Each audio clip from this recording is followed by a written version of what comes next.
அனைவருக்கும் வணக்கம். எல்லோரும் எப்படி இருக்கீங்க? நல்லா இருக்கீங்களா? இன்றைக்கி என்ன பார்க்க போகிறோம் அப்படின்னா, கத்திரிக்காய். ஒரு சும்மா 4 கத்திரிக்காய் ஊருக்கு வந்திருக்கேன், அங்கே பறித்தேங்க. தோட்டத்தில் பறித்து உடனே சமைச்சு சாப்பிட்றதுங்கிறது அது ஒரு தனி ருசி தான்.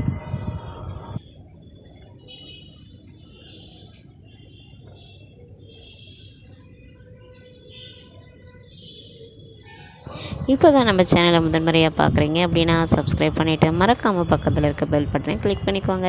பாருங்கள், கத்திரிக்காய் செம்மையாக சூப்பராக இருக்குது, பெருசு பெருசாக இருக்குது. ஆனால் நான் குட்டி குட்டியாக பிஞ்சு கத்திரிக்காவாக ஒரு 4-5 கத்திரிக்காய் பறித்தேன்.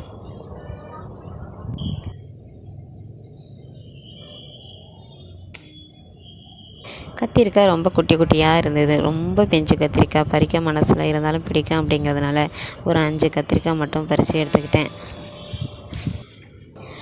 பச்சை கத்திரிக்காயும் இருந்துச்சு, அதுலேயே ஊதா கலர் கத்திரிக்காய் இருக்குது பார்த்திங்களா, அதை பாருங்கள், இதுவுமே இருந்ததுங்க.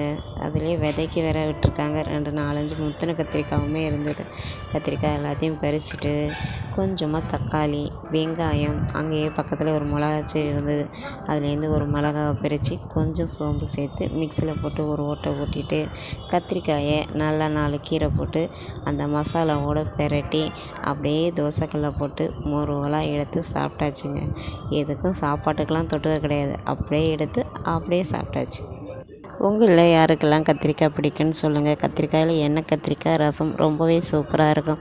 ஆனால் வீட்டில் யாரும் கத்திரிக்காய் சாப்பிட மாட்டாங்க அப்படிங்கிறதுனால நான் பெரும்பாலும் வாங்குறதே கிடையாது.